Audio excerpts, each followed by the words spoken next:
क्या आपने कभी सोचा है कि एक लंबी, कामयाब और खुशियों से भरी ज़िंदगी कैसे जिया जाए?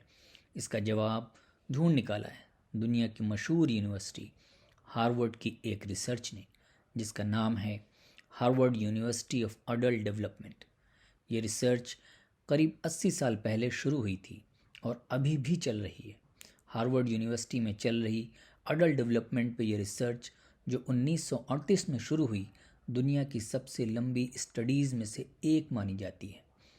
हार्वर्ड यूनिवर्सिटी की ये रिसर्च ये बताती है कि एक लंबी, कामयाब और खुशियों से भरी ज़िंदगी जीने का क्या सीक्रेट है, इसका क्या मिस्ट्री है। इस रिसर्च में पिछले करीब 84 सालों में 724 लोगों की ज़िंदगी, उनकी लाइफ को ट्रैक किया गया है। जिन लोगों ने इस स्टडी में हिस्सा लिया, उन्हें दो ग्रुप्स में बांट दिया गया। पहले ग्रुप में हार्वर्ड यूनिवर्सिटी के स्टूडेंट्स थे। दूसरे ग्रुप में बॉस्टन शहर, जहां हार्वर्ड यूनिवर्सिटी है, वहां के सबसे गरीब इलाकों के लड़के थे। इन लड़कों को स्पेशली इस स्टडी के लिए चुना गया क्योंकि वे बोस्टन शहर में रहने वाले सबसे ज़्यादा परेशान और गरीब परिवारों में थे। इस रिसर्च में शामिल हार्वर्ड यूनिवर्सिटी के स्टूडेंट्स में से केवल 19 अभी भी जिंदा हैं।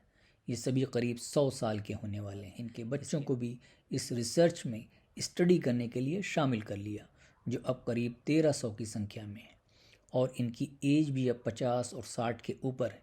इससे ये पता लगाने के लिए किया गया था कि शुरुआती ज़िंदगी के एक्सपीरियंस इन लोगों की हेल्थ और उम्र बढ़ने को कैसे इन्फ्लुएंस करती हैं। जो स्टूडेंट्स इस रिसर्च में ओरिजिनली शामिल किए गए थे, उनमें से एक अमेरिका के प्रेसिडेंट जॉन एफ कैनेडी और दूसरे वॉशिंगटन पोस्ट के लंबे समय तक एडिटर रहे बिन ब्रैडली भी थे। कुछ रिसर्च पार्टिसिपेंट्स आगे चलकर कामयाब बिजनेसमैन, डॉक्टर, वकील बने, जबकि कुछ दूसरे एक स्किज़ोफ्रेनिक्स, एक दुखी और डिप्रेस इंसान या एक शराबी बनकर ख़त्म हो गए। एक से उनके काम, उनकी फैमिली लाइफ और इनकी हेल्थ के बारे में बहुत तरह के सवाल हर एक साल पूछे गए। ये जानकारी एक क्वेश्चनियर के थ्रू हर साल उनसे ली गई और साथ ही उनके घरों में जाकर उनका इंटरव्यू भी किया गया। उनके डॉक्टरों से उनके मेडिकल रिकॉर्ड लिए गए, उनका ब्लड सैंपल लिया गया, उनके दिमाग का स्कैन किया गया। यहाँ तक कि इस स्टडी में शामिल लोगों के बच्चों और उनके दूसरे फैमिली मेम्बर से भी रिसर्च टीम ने बात की और इनके बारे में हर तरह की इंफॉर्मेशन इकट्ठी की।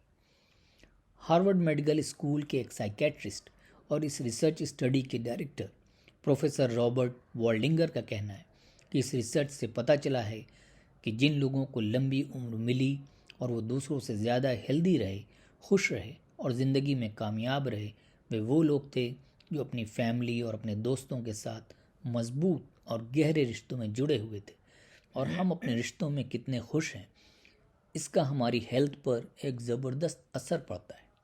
अपनी बॉडी की देखभाल करना ज़रूरी है, लेकिन अपने रिश्तों की देखभाल करना शायद इससे कम ज़रूरी नहीं है। प्रोफेसर रॉबर्ट वॉल्डिंगर कहते हैं कि अच्छे रिश्ते हमें खुश और हेल्दी रखते हैं। जब रिसर्च ने इनकी 50 साल की उम्र में उनके बारे में सब कुछ इन्फॉर्मेशन इकट्ठा कर लिया था, तो ये फोरकास्ट किया गया था कि वे कैसे बूढ़े होने जा रहे हैं।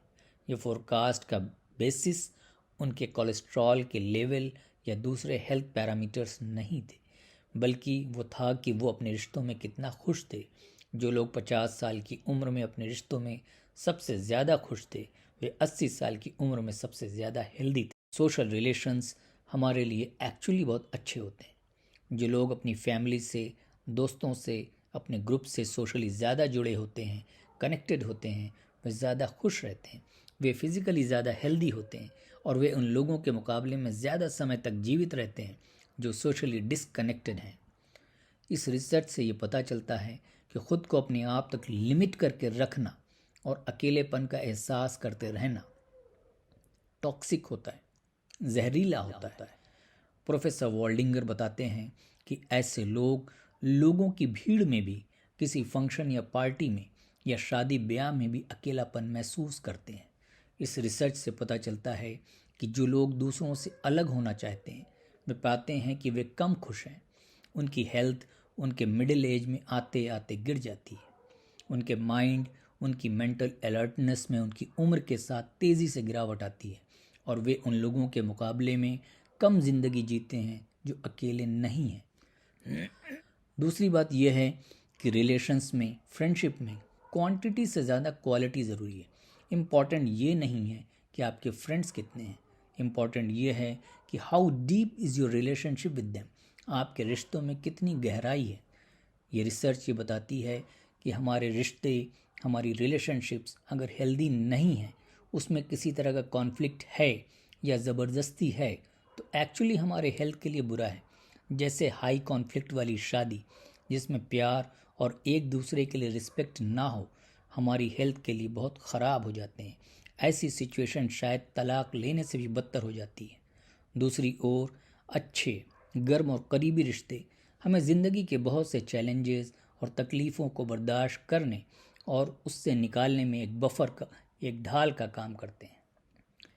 इस बात को साफ करने के लिए ये बताना ज़रूरी है कि ऐसा नहीं है कि रिसर्च ने पाया कि अच्छे रिश्तों में लोगों को कोई प्रॉब्लम नहीं थी या ये लोग हर समय हर वक्त खुश रहते थे और नॉर्मल रहते थे, बल्कि जब तक उन्हें लगा कि मुश्किल होने पर वे एक दूसरे पर भरोसा कर सकते हैं, तब तक किसी भी तरह की कॉन्फ्लिक्ट उन पर कोई ज़्यादा असर नहीं डाल सकती है और वे इससे आसानी से लड़ सकते हैं, बाहर निकल सकते हैं। यदि आप खुश रहना चाहते हैं और मजबूत पॉजिटिव रिलेशंस चाहते हैं, तो आपको अपने स्क्रीन टाइम को पीपल टाइम के साथ बदलना होगा। कुछ नया करने की ज़रूरत है जिससे एक बासी रिश्ते को नई ज़िंदगी दी जा सके।